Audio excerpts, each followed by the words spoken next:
Bismillahirrahmanirrahim. Assalamualaikum warahmatullahi wabarakatuh. Alhamdulillah, senantiasa puji dan syukur kita panjatkan kehadirat Allah Subhanahu wa taala.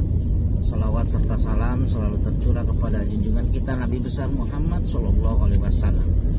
Pada hari ini saya insya Allah akan berangkat ke Kolaka. Jadi dalam perjalanan sekarang posisi saya di melintasi komplek PT Aneka Tambang Nikel Pemala. Jarak dari Pemala ke Kolaka kurang lebih 14 ataupun 15 km. Jalur yang saya pilih adalah jalur yang melalui bypass. Jadi ada dua jalur, yaitu jalur lama yang melalui wilayah Kecamatan Bundulangko, dan itu merupakan jalur jalan nasional ya. Sementara yang ke bypass pinggir pantai ini adalah jalur jalanan kabupaten. Jadi seperti apa perjalanan saya ke Kolaka, ikuti terus video ini. Oke, jadi sekarang kita masih posisi di Antam. Nah, ini ada flyover di sini. Jadi pada tahun atau sebelum tahun 2000-an ya, jalanan itu tidak melalui flyover, tapi melalui di bawah sana ada jalanan, tapi jalanan tersebut akan berpapasan dengan kendaraan-kendaraan produksi ya, sehingga banyak terjadi hal-hal yang tidak diinginkan, terutama masalah kecelakaan lalu lintas, sehingga mungkin kebijakan pemerintah dan juga PT Aneka Tambang membuat flyover sehingga tidak mengganggu jalanan satu sama lain, baik jalanan produksi maupun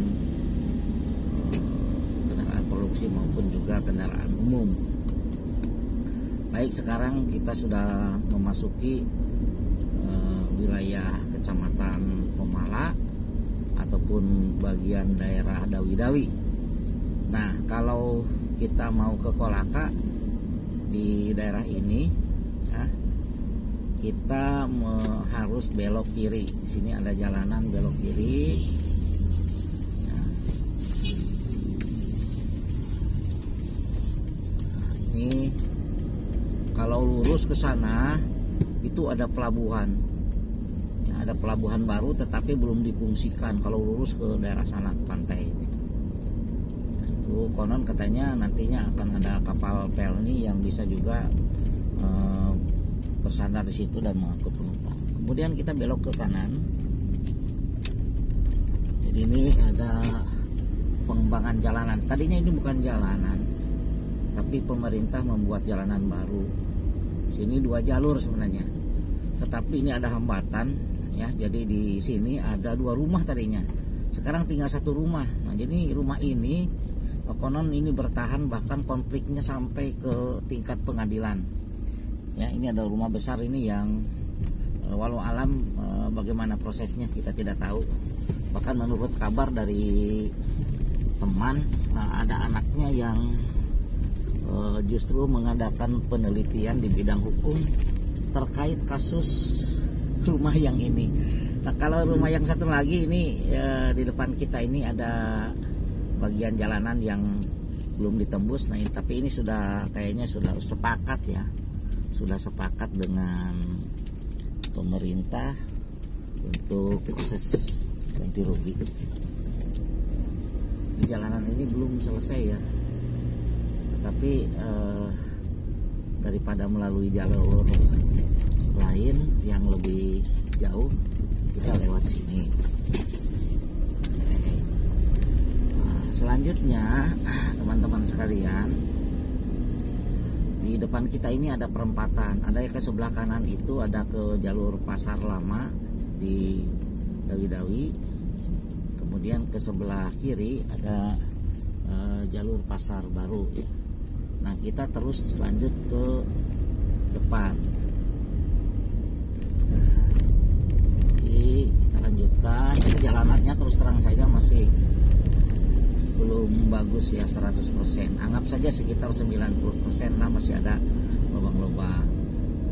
Nah, sebenarnya wilayah ini pada tahun 80-an ini masih laut ya, ataupun rawa. Kalau saya perkirakan masih laut.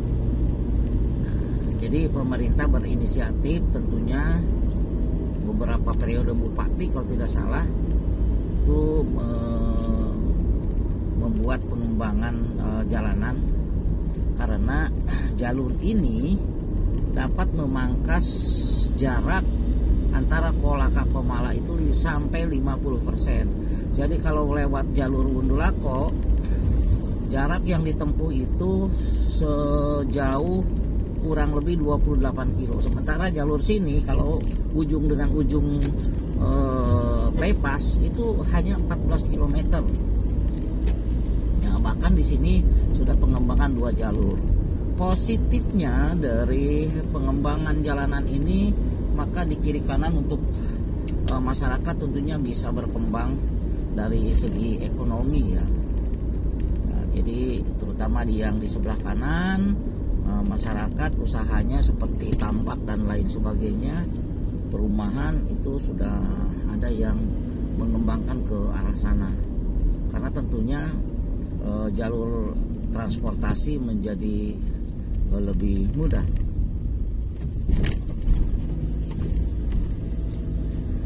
Nah, di sebelah kiri ini lautan ya. Bukan laut, jadi lautan berupa teluk sebenarnya. Ini Teluk Bone ya. Teluk Bone jadi di bagian barat. Jadi Kolaka mengarah ke barat itu dibatasi dengan Teluk Bone. Nah, hanya kelemahannya di jalur ini itu kalau musim angin barat ini ombak itu sampai melintas jalanan. Ya, sehingga kalau ombak melintasi jalanan, maka tentunya bisa berdampak buruk bagi kendaraan. Karena tentunya kendaraan yang melintas akan disembur dengan air laut. Yang tentunya air laut bisa menimbulkan korosi ataupun karatan ya kepada mobil. Kesehatan mobil akan terganggu. Nah, kalau di sebelah kanan kita lihat sendiri itu pengembangan bidang pertambakan. Kalau dulu sebelum ada jalanan ini, itu tambak di situ juga tidak berkembang ya, karena masih berupa rawa-rawa. Sekarang itu ratusan hektar mungkin tambak terbentuk setelah adanya jalanan ini. Jadi dalam hal ini kita respect terhadap usaha pemerintah. Nah, di sebelah kiri juga ini ada pengembangan wisata mangrove ya. Wisata mangrove ada di situ, walaupun tentunya masih kecil, tetapi upaya pemerintah untuk mengembangkan wilayah terutama dalam masalah wisata itu cukup bagus. Nah, kalau kita lihat juga di sebelah kiri kita ini memang daerah ini ditanami dengan mangrove ataupun mangrove yang tumbuh secara alami. Ini sangat positif karena mangrove ini tentunya menjadi tanaman yang dapat menghambat lintasan dari ombak. Jadi kalau yang mangrove-nya bagus ini, ombak tidak sampai ke jalanan ya. Ataupun jarang sekali sampai ke jalanan. Memang pengorbanan dari pemerintah cukup besar karena di lintasan ini ada beberapa jembatan yang cukup panjang yang memang harus dibangun oleh pemerintah. Nah, jadi kalau kita lihat juga di sebelah kanan itu ada tambak-tambak yang luas, kemudian juga masyarakat membangun rumah, bahkan ada rumah walet dan lain sebagainya ya. Karena tentunya ini sangat cocok bagi pengembangan usaha-usaha tersebut.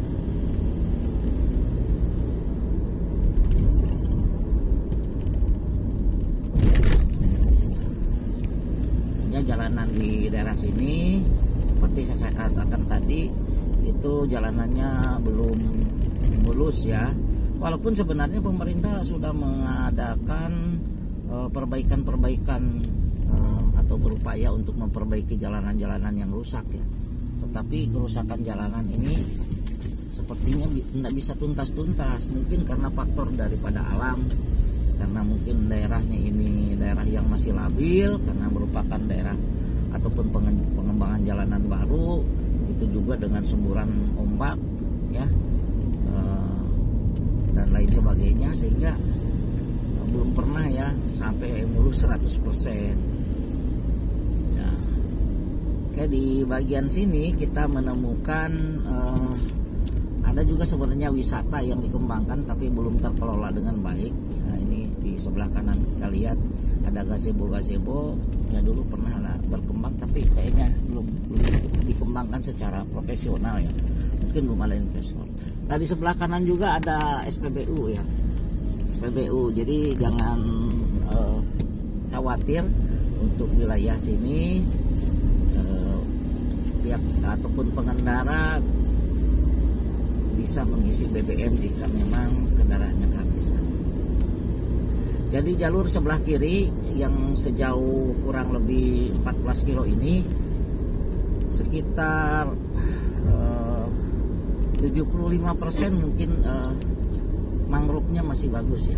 Bahkan pemerintah menanam bagian-bagian pantai yang memang belum bagus mangrove-nya. Tadi mungkin sudah dilewati, jadi masyarakat juga mengembangkan usaha ya, pengembangan usaha di bidang kuliner. Ya, karena di sini adalah daerah pantai, tentunya kuliner makanan ikan laut ataupun tambak ini juga berkembang dengan baik.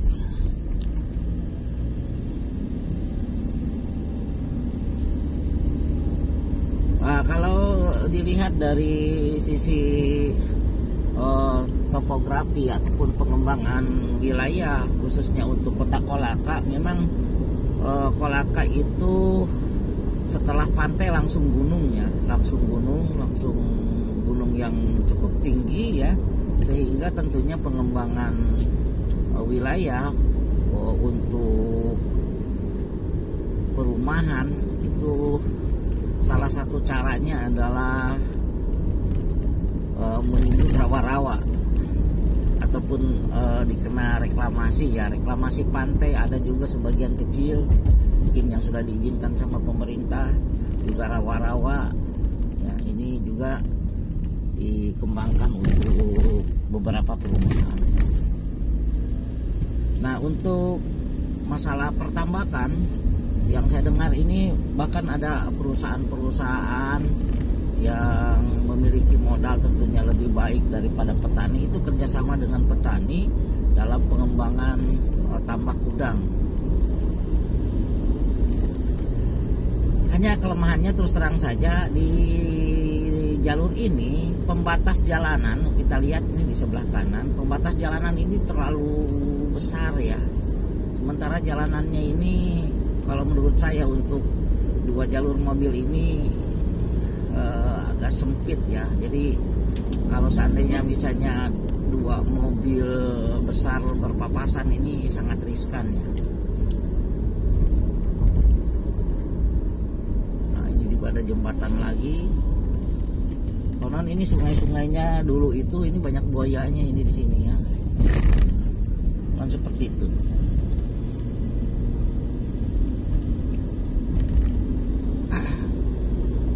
Pemerintah tentunya memelihara tanaman-tanaman di pembatas jalanan ini hanya tentunya belum optimal, karena tentunya memerlukan dana yang tidak sedikit ya untuk pemeliharaan hal tersebut.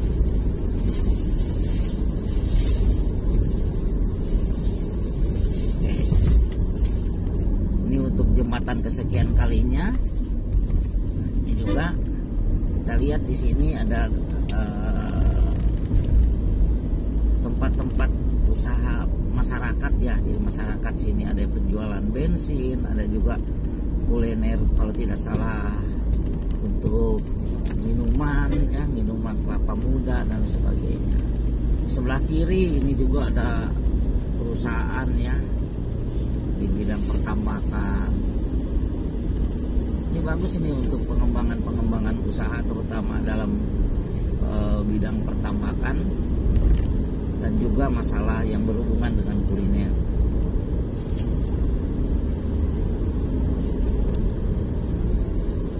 Jadi saya selaku warga Kolaka tentunya sangat respect ya terhadap usaha pemerintah ataupun Pemda Kolaka dalam pengembangan wilayah. Jadi walaupun Kolaka ini merupakan kabupaten yang tidak terlalu besar, jumlah penduduknya 200 ribuan lebih lah, kurang lebih 250-an ribu, tetapi pembangunan cukup lumayan baik di pedesaan maupun di perkotaan. Nah ini jembatan berikutnya, ini merupakan jembatan yang mungkin terpanjang ya. Nah ini menghubungkan atau menyeberangi sungai Sabilambo. Nah, kita sudah melalui jalur yang berikutnya dan ini sudah dekat ke kota Kolaka. Nah, pemerintah juga dalam bidang kesehatan dan dalam bidang kesehatan mengembangkan rumah sakit baru ya. Jadi ini di sebelah kiri ya, sebelah kiri ini ada rumah sakit yang cukup besar, namanya Rumah Sakit SMS Berjaya. Ya, nantilah kita review khusus rumah sakit ini. Tapi rumah sakit ini menurut saya untuk tingkat kabupaten ini sudah luar biasa ya. Jadi rumah sakit lama mungkin digunakan untuk kegiatan lain karena itu tempatnya di kota dan tidak begitu luas ya. Pelayanan juga sangat terbatas. Kalau di sini sudah banyak perkembangan. Saya pernah masuk di rumah sakit tersebut. Jadi sekarang kita sudah memasuki wilayah Kecamatan Kolaka, ini di daerah Tahwa.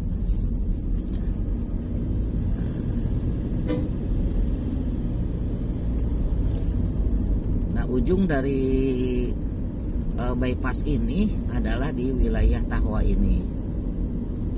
Ini ditandai batasnya dengan adanya jembatan yang di depan ini. Jembatan Tahwa.